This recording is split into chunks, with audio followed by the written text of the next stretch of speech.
Institute, IIED. IIED is a independent research and policy organization based in the UK and working with networks of grassroots partners across Africa and Asia. What do we mean by beyond the connection? Well, what we're seeing with the important goals, targets within SDG 7 on energy access to reach universal energy access by 2030, just having the access itself is an important goal, but it doesn't necessarily mean that we're getting impacts on the ground and uptake and use of energy services and delivering on a just energy transition into poor and remote communities in Africa and Asia. Research that we've been doing over the last 10 years is showing that really, if you look at the grid expansion, mini grids, different types of technologies, including standalone solar, the uptake in remote areas is often quite low, limited to things like lighting and phone charging. To get beyond this, we really need to think beyond the connection, to be looking at energy as an enabler for the other SDGs. And today we're at the SDG Pavilion at COP26 to discuss this. IIED has been working on a process to more systematically look at why just delivering access is not enough. And one of the things that we've been finding is that understanding local priority needs and the contextual situations that communities are operating in, working with those communities and building buy-in as you go is quite important if we're going to be delivering the impacts that we really want to achieve. IIED has been working with CAFOD in Kenya and other countries to develop a process called energy delivery models.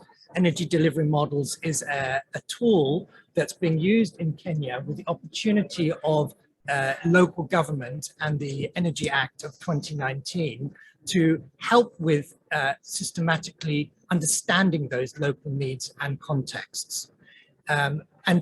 And by doing that, we're looking at 8 different sectors within Kitui County as our example county. And that includes health, education, water, agriculture, and livestock. What we're seeing is that beyond, if we just take one example of irrigated agriculture, it's not enough just to provide, for example, a solar water pump. What we really need to do is understand the other obstacles, the other barriers that need to be solved at the same time to really address the priority need of the farmer, which at the end of the day is improving their income. These barriers include, yes, affordability, and that includes buying the pump and understanding the cash flow around seasonal crops, but also other factors, access to markets, different types of agricultural techniques that are needed if farmers are going to benefit from high value horticultural crop growth. Less tangible factors such as social cultural issues, where we see that there's a tradition that women grow certain types of crops and men grow other types of crops. The prices of crops are very volatile within local markets. So really understanding that, addressing these issues more holistically is something that's important if we're really going to achieve impacts. Within Kenya, Kitui County as a model county has developed a comprehensive county energy plan, and we're lucky to have today Paul Mbuti, who is from the Kenyan Ministry of Energy. He has been working extensively on energy access issues within Kenya and on the new Kenyan integrated national energy plan. So I'm going to start with Paul and ask you, Paul, you have years of experience in planning. Can you tell us about some of the challenges, going a bit more into some of the issues I've discussed in building demand for energy for different types of users, and what is Kenya doing to overcome these? Why is it important to consider this idea of beyond the connection? Thank you very much, Ben, and my pleasure also to be in this event. Yes, it is important that we must recognize the need to think beyond the connections. And Kenya has been involved in a number of initiatives in planning and engaging with communities, because the first question that we need to ask ourselves is, why do we need to engage with the communities? Because the reason is because you realize that when communities are not fully aware, when they have not bought into whatever is being provided, then there is a low level of adoption and use of the solutions that are being advanced. So in Kenya, if I may say specifically, we have a policy and we have an act, an Energy Act of 2019. And this act requires that the subnational governments or the counties prepare energy plans. And these energy plans are supposed to be communicating the needs, the energy needs of those counties, and how the same needs to be integrated into the national plan. And that is the reason why the counties require to provide their plans, which then can be consolidated into an integrated national energy plan. Now, that being the case, you also realize that engaging with the communities is a dynamic process.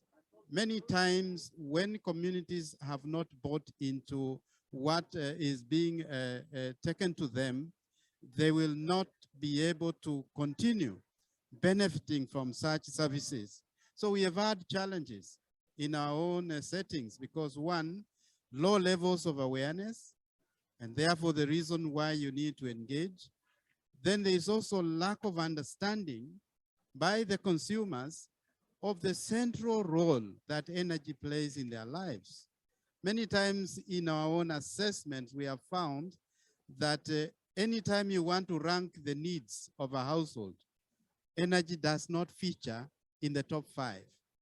And yet, when you look at the expenditure that they are incurring on energy and the time that they are spending to collect energy is so huge, and yet they don't think that energy is still a challenge.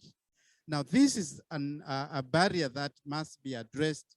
And what we've been doing now is to launch continuous campaigns, public awareness and education to sensitize them on what and why it is necessary for them to be conscious about their energy needs and therefore plan on what to do at that micro level. So at county level, and we've done a number of county engagements just to talk to the county leaderships in order to understand what are their specific needs and aspirations.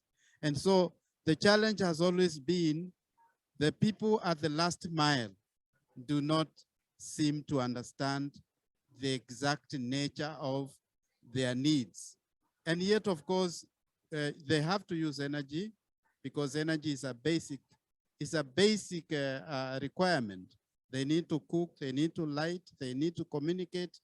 All this requires that they be conscious about those needs. And it is for that reason that our experience has been for you to link with them and to you to engage, you need to think about how is their participation?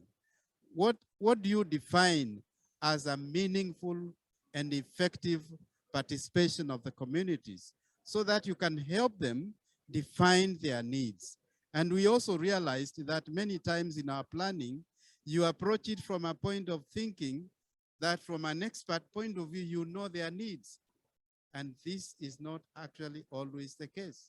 So you may find what you thought is a bigger problem is not the bigger problem in their perspective. And therefore, you need to engage with them so that they bring out what are their very specifics in terms of their needs, so that then you can plan effectively. That's how we've done it.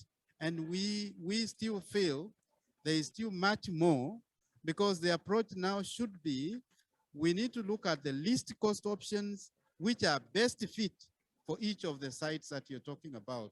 Because even in one county, there's not homogeneous needs. The needs also vary depending on other factors. Like where it is very cold, the need for heating is a different need, which is not there in the areas which are very hot. So in that case, you find you have to define the needs based on what is available. And then, of course, as you do that, and as I finish, you look at the parameters of how do you assess and evaluate what solutions to provide. They must be affordable, they must be available, they must be convenient, they must be safe, and of course, they must be efficient. And when you look at the environmental aspect of it, you need to look at the exposure. If it is indoor air pollution, they must be at the lowest level. So these are the parameters you want to look at, so that in your planning, you are able to engage on very critical items that the communities can align to and can associate with. Let me pause it there. Thanks. Thank you very much, Paul. That's a really, really great introduction. I'm hearing engagement, engagement, engagement. Don't jump to conclusions on what people need. Don't jump straight to the solutions that you think, but really engage to understand the parameters and build the awareness as well of the very diverse needs of different communities. Thank you. Next, I'm going to come to Jackie Kimeu. Jackie is the Secretary of Access, the Alliance of CSOs for Clean Energy Access. Jackie, Access Coalition plays a key part in bringing together civil society for delivering energy access. And of course, civil society is often a very trusted partner at the local level. I know in Kitui, we're working with Caritas Kitui, who have been instrumental in engaging with communities. Can you describe more on the different roles that civil society is playing in maximizing impacts on the ground? Maybe giving us a few examples.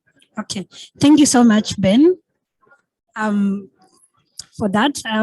Before I respond to your question, just wanted to say that Access Coalition brings together communities, CSOs, and also research institutions to support each other in terms of delivering energy access to the last mile communities. And as such, we have decades of experience as Access Coalition in working with governments, in working with local communities to advance achievement of SDG 7. So in that, we have been implementing various programs on the ground, working with the communities, working with the governments in various parts of the continent, and more specifically looking at Africa, where energy access deficits are the highest. So in terms of what we have been able to do, I'm actually very happy that we are here on the SDG 7 Pavilion by the UNDP, because for the last few months, we have been engaged in the high-level energy dialogue process as CSO representatives. We understand that CSOs are the missing link between, investors and communities, governments and communities. So we are actually the bridge between all these different stakeholders. And for that, we were able to sort of provide the input of CSOs in the high-level energy dialogue, process. And for that, we are really happy that CSOs have been recognized as a critical partner, as a critical, component in delivering energy access. So again, we have been very critical in terms of enabling linking between the national level and also local action. We have many governments developing very good policies at the national level, but now translating those to sort of support implementation has been a challenge. So we come in as Access Coalition to ensure that whatever is put outside there, whatever governments have come up with, we are able to translate this to the local level. We are able to ensure that communities understand what the national policies are all about, because it's by that we will not be able to leave anyone behind in terms of implementing SDG 7 on the ground. Again, as CSO convener, we are very critical in terms of ensuring cross-learning and also building the capacities of CSOs as a critical resource. For CSOs to hold the governments accountable, they need to understand what is it that, what do we need, what skills do we need. Through the Access Learning Group that brings together different research organizations and CSOs, we are able to come up with solutions. We are able to come up with, tailor-made, knowledge and products that can help CSOs to advocate and, support achievement of SDG 7. Tied to that, we understand that governments really, we need to hold them accountable. Many times CSOs are, accused of being, activists and such like stuff. But for Access, we hold the government accountable in terms of ensuring that whatever is proposed at the different levels of energy decision-making process is also cascaded to the local level. And we are able to say, where are we in terms of, reaching this? Taking an example from what Paul Mbutha said on the Kenyan perspective, we have the Energy Act. CSOs are working very closely with the government to support the milestones that have been put across. We have timelines for implementing certain, activities. So we are very critical in terms of ensuring that we work with the government, we support them, we collaborate with them to ensure that we are moving together in terms of, achieving what has been set. As Access, one of the critical roles that we have been playing is to understanding, or rather bringing out energy needs of the local communities. Paul has actually put it very clearly that we need to understand the needs of the local people. We need to understand the energy needs of the local people. How do we come in as Access? We have decades of experience, as I said, in terms of enabling. We understand what local communities want. We understand what their needs and aspirations are. So we are coming in to ensure that we translate and we enable governments to understand this is what CSOs want on the ground, and then you are able to do this. So we advise the government so that in policy-making processes, they are able to include the needs of the local people. Again, this is by using our own experience, having worked in different parts of, the continent, as I said. And also, we are into providing valuable knowledge, as I said, in terms of data that is needed to support development of policies. And very critical for us, again, is about supporting the civic space. Currently, we are looking at how is the civic space for engaging CSOs in terms of delivering SDG 7. We are working in Southern Africa region to unpack what is the civic space that's needed for CSOs to engage effectively. We understand that many CSOs have been working on this, but when it comes to energy, there is a mismatch between what other CSOs in other sectors are doing, engaging with the government, but now the CSOs in the energy sector are not, very involved in that. So we make sure that the civic space is open so that our CSOs are able to work with the governments, engage with the governments in the right way. In terms of also ensuring that, as Paul talked about, creating demand at the local level. Governments are very good in terms of, providing the pathways, but when it comes to creating demand, going beyond the connection, what can the connection do for me? What can the connection do for the local communities? CSOs, we are very good in terms of building that, stimulating demand for energy services. When power comes to the village, the government can stop at that. Governments also can go beyond that. So we come in at that point to ensure that energy is not just energy for lighting for them, but we create, how can CSOs make use of this energy in terms of creating livelihood opportunities for the local people. So I would stop at that, and happy to engage further. That's lovely. Thank you so much, Jackie. I mean, so what's coming across to me is that the role of CSOs is not only about this local engagement. That's vital. That's vital in terms of trust, but it's also working as part of designing the energy services, working with government, working with the private sector who are going to be there delivering the technical part of the solution, and holding our friend Paul a little bit to account. I'm going to now jump to our online panelists. We have Achifo Chimere, who's from Action 24 in Zimbabwe. Achi, you work a lot with a range of grassroots organizations. What are some of the key lessons that are coming out of Zimbabwe and the need to look beyond the connection to deliver benefits to other SDGs? Yes, thank you very much, Ben. Good morning, good afternoon to everyone. I think, yeah, Ben, this is a very critical question, looking beyond the connections to deliver benefits into other SDGs. I will share some of my experiences and what I've also learned through the interactions with the communities. One thing which is for sure, which I've managed to capture, is that SDG number 7 is a very critical SDG as an enabler to attainment of other SDGs. And it is very clear that the successful implementation of SDG 7 is not only going to be the right thing to do for climate, but is a perfect opportunity also to contribute to attainment of other SDGs. There is some discussion around the just energy transition and how this is going maybe to shape in terms of the lifestyles of communities and societies into the future. The biggest question is from this discussion is how do we maximize our benefits that addresses the socio-economic needs, which is why now the issue on co-benefits is gaining momentum.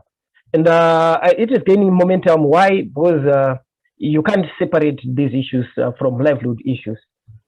If you look closely, for an example, within the agricultural sector, if you are to trace, you mentioned in your introduction, the value chain systems. The question which keeps on coming up is how do we increase productivity? How do we ensure that there is income generation and there is employment creation? In one of the projects which we implemented in Zimbabwe, in some rural community in Bulwi, which was supported through the Small Grants Program, the GEF project, it has shown that renewable energy or climate change initiatives, they thrive or they do better if we are able to respond, one, to the environmental crisis, but not leaving out the critical issues, the livelihood issues for the communities. And we have learned that beyond the connection, in as much as we are facilitating for solutions in energy access, if we leave out the elements that are aligned to livelihoods, then these initiatives will not be successful. And one of the other key elements which we've also learned from the experience in this field is that there is that need for a collaborative approach to stakeholder engagement. Stakeholders need to work together. When we're talking about stakeholders in this element, we are referring to local authorities. We're also referring to communities and government departments. And at the heart of everything, there is the involvement of communities, particularly in the planning processes. And this has to be systematic across all stages. That is from policy formulation, planning of interventions, and even implementation of activities. A good example is in the just energy transition. Why if we are to confront ourselves and ask ourselves, like for instance, in the value chain process of renewable energy technologies, why not just provide a community with a renewable energy technology, or why not subsidize? Yes, from responding to a challenge, it seems a solution in ensuring that there is energy access. But in the long run, is it sustainable? Is it viable? Just giving a technology without supporting it with capacity development will make it not sustainable in the long run. So it is also important that as we do the engagements and as we also propound some solutions in energy access, we also factor in the issues on capacity development and capacity support for it to be viable and sustainable into the future. Then there is also the issue on contextualization, which I have in my work have realized that this is very important before interventions are to be undertaken, to also understand the context in which a society or community is existing. Communities, as was rightfully said by Paul, they have got different needs, different priorities, and this is clearly mapped out even within the submitted country the NDCs. And because of this, for some communities, energy access might mean provision of a technology, but for some they are beyond. They want that technology to enhance and improve their value chain system in such a way that their various livelihood needs are supported and are well responded to. So I'd say there is also a need, as we look into the contextualization, investment in the decentralized, a look into investments in the decentralized renewable energy mix. Most of the countries in sub-Saharan Africa or in Africa in general, we have a lot of potential in renewable energy technologies. We have potential in solar, we have potential in wind, we have also potential in geothermals. So there is need now as we look into how we can provide for energy access and deliver the core benefits, how we can also maximize on the energy mix. So these are some of the lessons that we have also learned.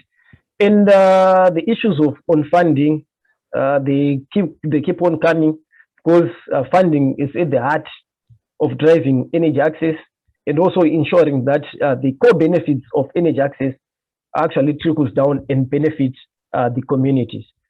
In conclusion, I would say in everything that we will be doing in terms of connection and also ensuring that there is sustainability, the people-centered approach needs to be brought out. The focus has to be on the issues that are affecting the people. Their livelihood issues cannot be simply ignored for such initiatives to be sustainable and for them to thrive into the future. I thank you. Thank you so much, Archie. So for just energy transition, we have to put the people at the center. You mentioned as well the need for people to work together. I think one of the questions around that is how we incentivize that to happen. How do we get stakeholders at the local level, from the communities themselves, civil society, government, and the private sector to work together? And that kind of engagement process is something that we're looking at strongly within the energy delivery model work. You also mentioned the small grants program, an extremely important global program. And we have actually a number of examples coming out on that this morning. I'm going to move to our next panelist, Angelica Chamarina, who is a climate change advisor at UNDP, and she is a lead within the GEF Small Grants Program, so has a lot of knowledge and experience of the range of projects that are really engaging at the local level. Angelica, can you tell us a little bit more about some of these co-benefits that are happening at the local level, and what is really needed, not only to ensure that they happen sustainably, but also so that they can scale up? Yes, thank you very much, everyone. It's great we could gather here for the event. Thank you very much to the DESA colleagues. And this is a very important aspects that we have to work and continue to advocate for. First, I would like to just briefly talk about our program. I think it's relatively well known, but yet it's a big global program active in 126 countries. And since inception, the program funded in climate change mitigation and adaptation, of which 70% is energy related projects, funded over 5,700 projects. small in the communities globally, and with over $172 million and leveraging co-financing, mostly from the communities as the inputs of labor and their funds, over $221 million. So it's significant investment, but a lot more is needed, as we know, to cover our needs for the just transition and the last mile, as we call the last communities that are still not having adequate access.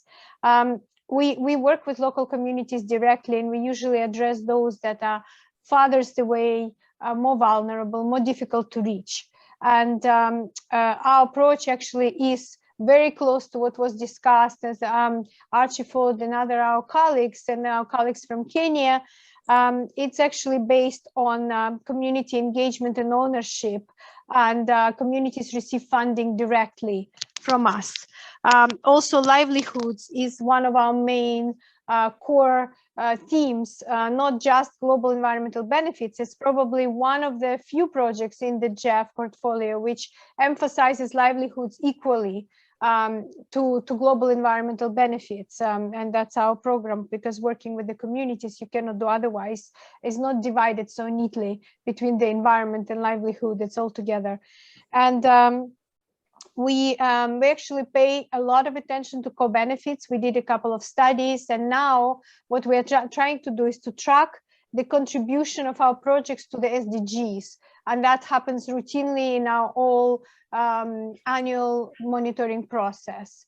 So that's something that we try to systematize.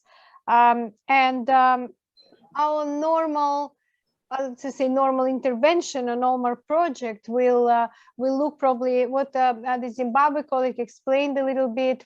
I can give some more examples of projects like a secret grandmère cooperative in Mauritius, where women without means, were mostly single women with children, widows, were lacking means for their livelihood. We identified their needs, and we were able to provide solar energy for the cooperative, but also help them organize and use their traditional knowledge to produce teas, which they now successfully export to France and to other countries. This way, this energy investment became sustainable and contributed to livelihoods. In other case, in Niger, we identified the community needs as the health services that was badly needed, especially by women giving birth, mostly at night. They didn't have light, and the community determined that that was their highest priority, the electrification of the health center. And as a result, moms and babies were taken care of. That's just some examples where we work for communities to identify their needs.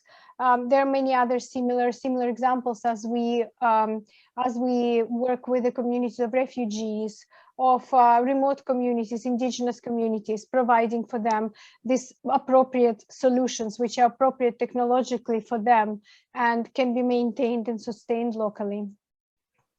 What I wanted also to mention, another maybe track, while we have all many with these small projects, and I think it's very important to continue replicating them, because as my colleague was speaking before of context, very important to have solutions that are appropriate for different contexts and different countries. Us working in 126 countries, even cook stove model, every country would have their own because of their own cooking traditions and also available material. It could be rice husk or coconut or something completely different. So very important that create more of these projects and more of those technological solutions. Second, maybe important point I wanted to make to maximize co-benefits is working with private sector and maybe investors and maybe government investors to de-risk. UNDP always talks about de-risking of investment on the government level with the public funds, supporting loans or something else. In our case, I think in the community investment also needs to be de-risked, because the private sector actors may have money to invest in a mini grid or another solution, but they may not have money or opportunity, and they also have to generate returns. They may not be able to work with the community directly and involve them in the use of energy and stimulate demand. And so I think that's where our program and maybe another program like that could come in and help the communities to generate demand. We piloted this approach in Laos, Democratic Republic, and worked with an investment that was supported by international donors in mini-grid. And we worked with the communities surrounding that mini-grid so that they could benefit, helping them to develop some agriculture and other activities, as Ben mentioned, very important, that they have access to market, that they grow appropriate crops and so on. So a lot of context needs to be specified. So I think this is one way that I see that we as organizations supporting the CSOs themselves, and this kind of community funding can help to scale the investment in the renewable energy. And I also think another important investment or important theme is also the knowledge exchange. That's important to invest in a knowledge exchange with the communities. We do invest in that, and we have a special team on South-South cooperation, but I think more donors should think about that. Not many people maybe want to invest in something that seems fluffy, but at the same time, it's not. It's a very important component for the communities to be able to exchange their knowledge and replicate and try and test solutions that would be appropriate for them and get ideas from each other. We support one such long-standing program in Francophone Africa, a very underserved region in many ways in that sense.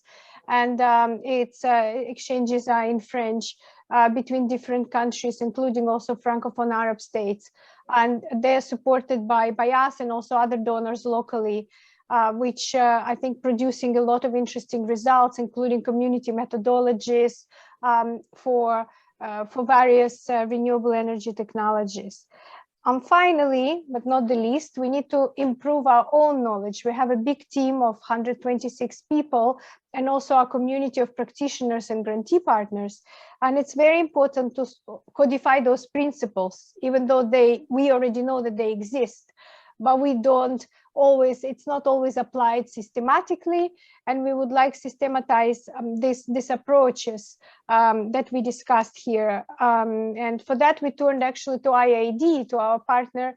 And with Ben, we've been working on analyzing some of the SGP projects in Africa and Asia to see if we could apply IIED delivery model, which is so interesting and so successfully describes and specifies these key success factors which contribute to the sustainability of investment, of energy investment at local level.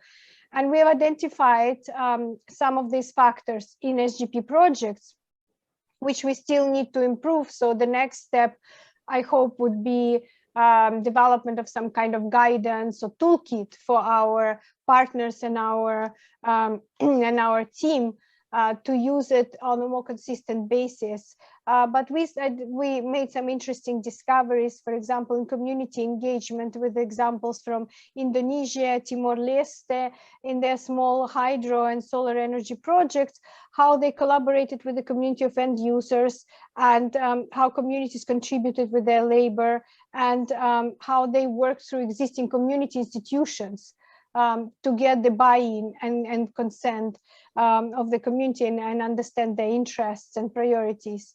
For example, another success factor too is contextual analysis. For example, in Uganda with the clean cooking, I hope that the Professor Kadu, who is participating here, would be able to speak maybe about it or other experience in Uganda.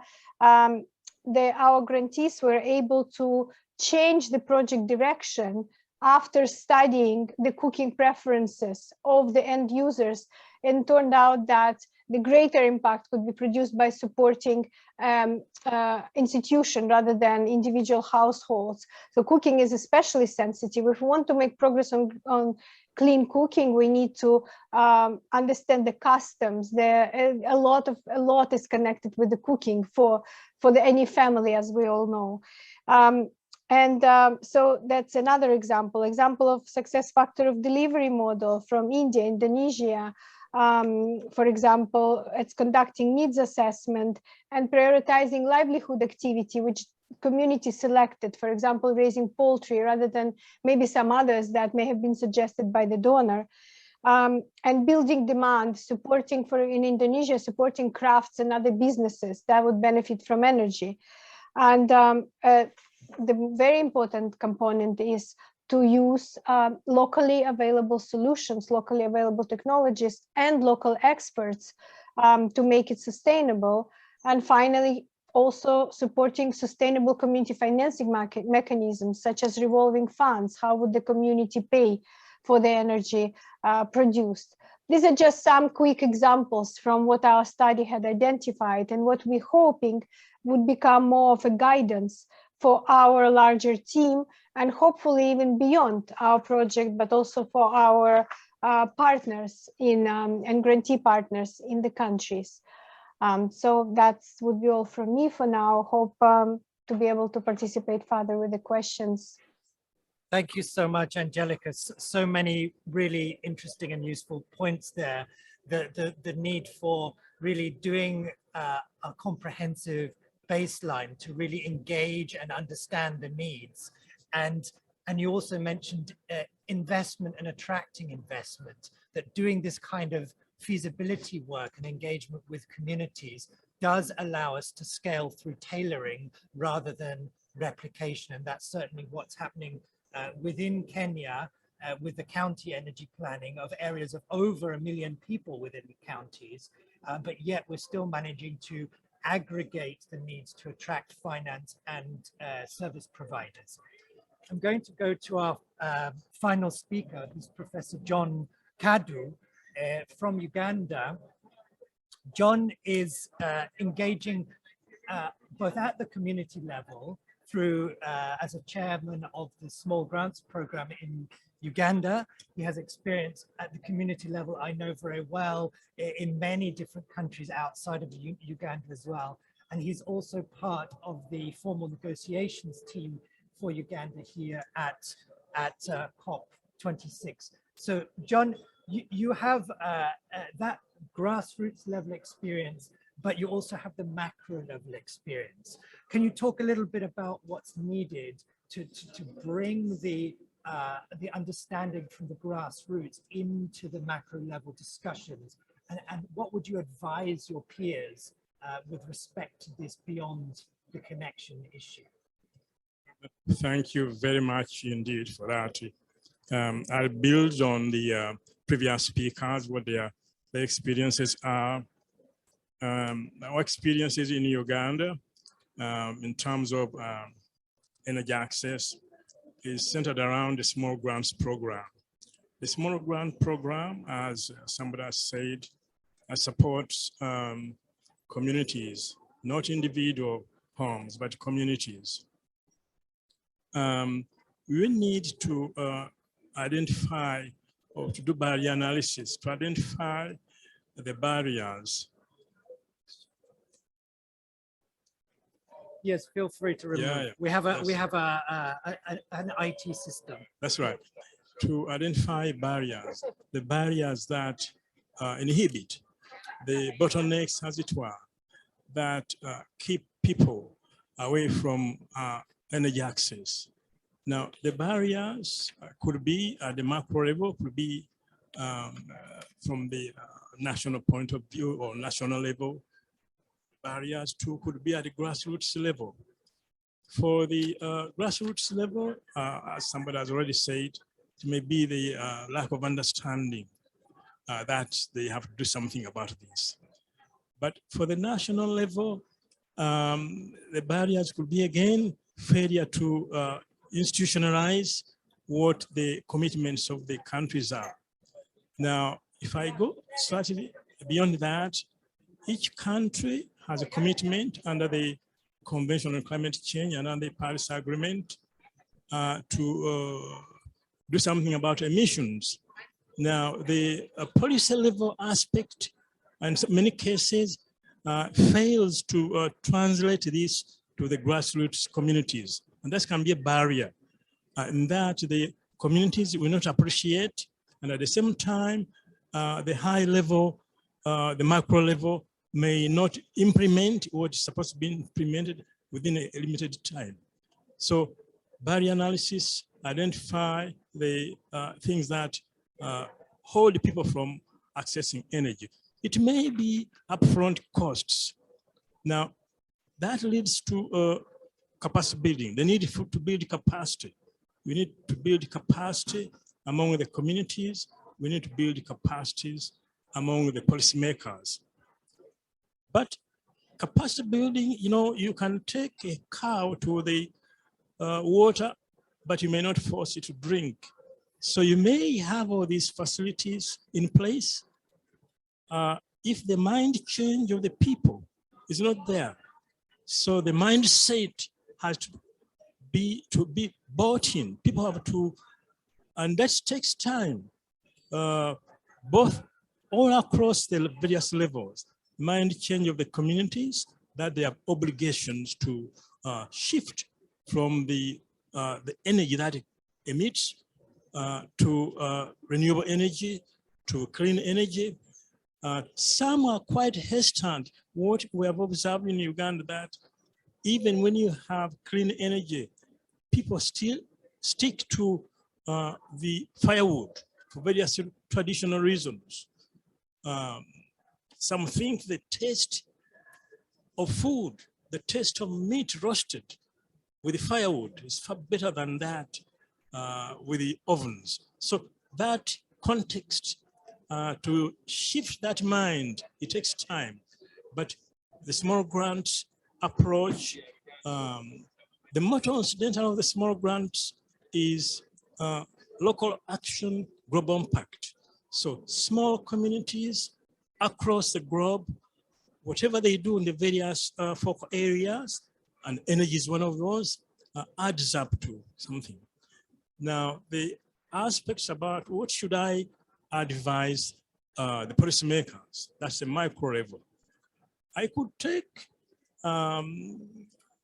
the religious approach and say, and remind the policymakers that do to others what you would like to be done to you.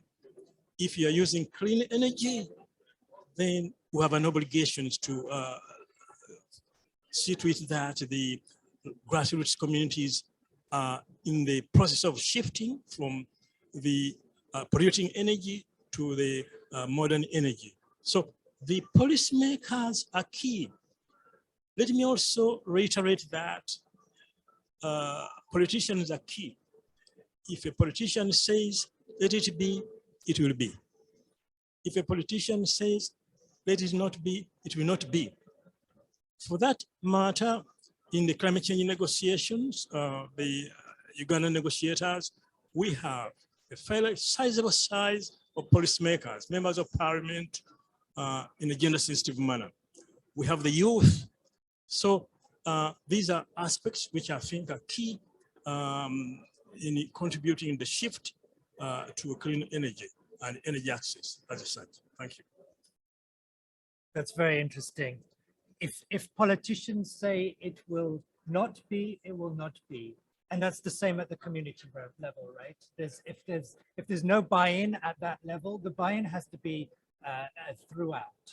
And the mention of capacity building as essential. I know that that capacity building has to happen within government, within civil society, with the private sector as well, if we're going to be able to deliver.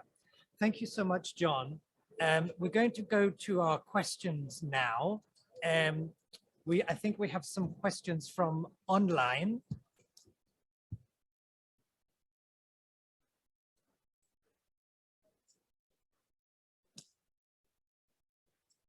Maybe we can share the microphone. Do we have online, or we can go to the floor first? Yes, let's have one from the floor first. Thank you. Thank you very much. Excellent session. And I think this was very enlightening of what is going on. My name is Vimal Mahendru. I'm originally from India, but now I work in Geneva with the IEC. Can you hear me? Yes, we can hear you. I think Professor Gooder can't okay, hear. let's give you one more. Okay. So I work with the IEC, International Electrotechnical Commission, which is a 115-year-old organization. And it does international standards. It has membership by 176 countries, through which we develop global consensus, neutral standards for all kinds of technologies. And we have just done some standards on electricity access also. May I take the liberty of making a quick observation? It's interesting you're talking about electricity access very passionately, and about reaching out, education, and knowledge sharing, and getting people to think together about solutions. You're also, Angelica mentioned about de-risking investments. I think the biggest challenge is that we need to start mapping electricity access from the consumer's perspective, which is electricity is not a binary thing that either you have it or you don't. It is the moment you give one light bulb, within 6 months there is need for more. And next could be a mobile phone charging, next could be a second light bulb, and the third could be a small television set. We have the same experience in India, which has the biggest problem of electricity access. And I have done some work in India in this area. And so the World Bank did the SMAP multi-tier framework, which I'm not sure if you have followed. They have done a good job of at least showing us how it is not binary and how the electricity needs can be created into 5 tiers. Based on those 5 tiers in the IEC, we have developed standards today for electricity access for residential home use in rural communities, trying to connect it from that point of view. Could I press you? Do you have a question? Yes. My question is, how are you engaging the communities to de-risk the investments? Because I hear you talking about the risks that the communities are taking. Insurance companies will never take care of DC microgrids if they are unique and kind of an experiment. Okay, thank you very much. So let me pass now for we'll take a round of questions. Yes, please. Thank you. Thank you, sir. Director. My name is Gertrude Kenyanji. I'm from Uganda, and I'm a beneficiary of the small grants program. And I'm happy to acknowledge Professor Kadu as a panelist on this panel. I wanted to also thank the lady who made a presentation and pointed out that they identified a special need of women who are giving birth. So I'm calling for energy, this kind of energy, to be responsive to the needs of both men and women. And what I'd like also to call for is that the climate finance makes responsible targeted investments that are gender responsive. Because as you saw the demonstration in the ladies' delivery, women's needs are not necessarily men's needs. And men are not the standard. All human beings need to receive to have their specific needs integrated in the planning. Thank you very much. Thank you very much. Okay, so we have a question on the importance of the consumer perspective, building demand, and the point as well, I think, okay, the point as well, very well made by the gentleman over there on needing to kind of quantify and qualify the access and the important work done by SMAP on the multi-tier framework. A question on de-risking, and maybe I'll go to Paul on that. What are we doing to kind of de-risk for different types of investments? Thank you very much, and thank you for the question. Let me first of all appreciate that indeed the binary approach is no longer working.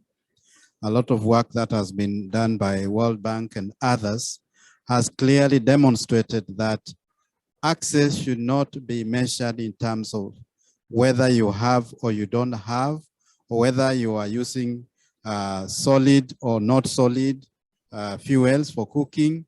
Yes, indeed, the way to de-risk then is premised on the deeper insights of engagement. When you are engaging, gender perspectives must be brought in. You must be asking the question, whose interests are being served by that intervention, so that people can be able to bring out the issues that are more specific to the gender. Because as she rightly said, yes, the needs of men and women are different. And therefore, when you're engaging to de-risk that, you need to go deeper into the consumer profiles so that you know what are their specific needs, so then you can tailor your interventions to those very specific needs. I think that is one way to do, and we are saying we need to integrate gender equity into these planning processes, and we also need to define the meaningful participation of the various gender so that all the specific needs are captured, and then solutions are going to be tailored around those very specific needs. And that is the way to ensure there is no risk of one being left behind. In that sense, because you're able to address the very needs of the vulnerable, the very needs of the poor, and the very needs of every other person. So I think for me, it is really domiciled in the aspect of you going deeper into the consumer value chain to understand the very specifics and then target the same. If it is financing, then you create solutions that are targeted to the specifics. Thank you. Thank you very much. So a real need to disaggregate the needs. And of course, there has to be a strong gender central focus within doing that.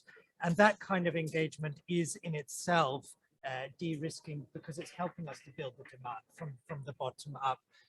Could we have some questions from the online audience, and then I'll come back to the floor. We have none? Okay. If you're online, please feel free to note questions into the box. Please, madam. My name is Francisca Zendel. I'm from Ghana. Yes, I was happy when the lady was talking. She talked a lot about accessibility, but the issue is that electricity might be accessible, but not affordable. He mentioned something about finances, but in most African countries, where I'm coming from in Ghana, electricity is accessible to a lot of communities, but the affordability is the problem. And I was happy they mentioned about gender needs. Most women have more needs for electricity, cooking, and other aspects, but these women at the same time are unable to afford this electricity. So even though it's accessible to them, they only use it in a form of like just light bulb, but when it comes to cooking, the very needs of the electricity for clean cooking and other things, they are unable to afford. So with SDG 7 talking about affordability and access, how is trying to get clean energy, how are you planning, or how are we going to make it accessible at the same time affordable, especially for the poor at where we are coming from? Thank you. Thank you. Was there another question there? Yes, please. Thank you very much. That's a great presentation. My name is John Carlos from Timor-Leste. I'm very interested with the speaker, Mr. John, that mentioned that the policy maker is very important. For example, a member of parliament and youth. I suppose that the Timor-Leste is expense almost same with the Uganda. So please tell that what the barriers or how we convince the parliament or something to implement to successfully implement the SGP in Timor-Leste. We are part of the grassroots. It's a small project. So we find some difficult to how convince the government to. Maybe you can share the experience with that. Thank you. Thank you.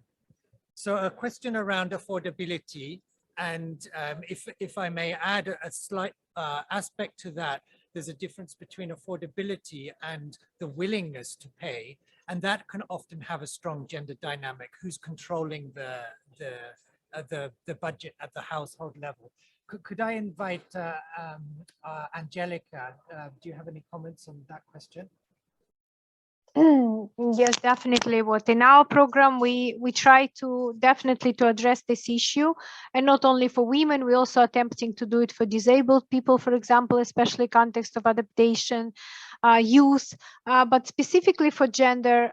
Every project is assessed again to the extent possible, and we are trying to codify this knowledge as much as possible. But then, but our idea is to for our country coordinators and national steering committee, which made of prominent people in the country, like Professor Kadu here, who evaluate grants, to consider the gender, the differentiated needs of women and men, and how the project will impact them and how it will respond to their needs. We also have specific projects addressing women's empowerment and needs, such as entrepreneurship, to improve women's position in the community, to generate income, and so on. So there's the gender. I believe most of the projects we have a gender focal point in our national steering committees in all countries. So I think most projects at least trying to include that, and I think the gender approach is key for energy access, considering, and especially if it comes to clean cooking, but not only. It's because girls and women are the ones looking for wood and water, but also for everything, because usually the women are the ones making important decisions for the family. So yes, we do include gender approach. We try to improve on this all the time, and that's important component of our work. I just wanted to briefly comment on the other questions about affordability. Yes, and in many countries, not only in Africa, in some countries you have access but also cannot afford. Many middle income countries, that's the issue, especially for vulnerable communities we work with. So it could be war refugees in Armenia, or could be just a remote community, indigenous community, who where energy costs are prohibitive, expensive. So that's where we try to demonstrate how renewable energy models can be applied for this context, in this context, and how they can be cheaper than the conventional, and more affordable than the conventional model. But that also is achieved by coming back to de-risking, by developing productive activities that are connected with this energy access, and of course anchored in the local needs and preferences. Without it, obviously, the investment will not be sustainable. And yes, it's true, for the private sector to invest in the communities, it's often very difficult because this project don't bring enough revenue, for example, or those kiosks or whatever get abandoned once the people cannot pay for them, for example.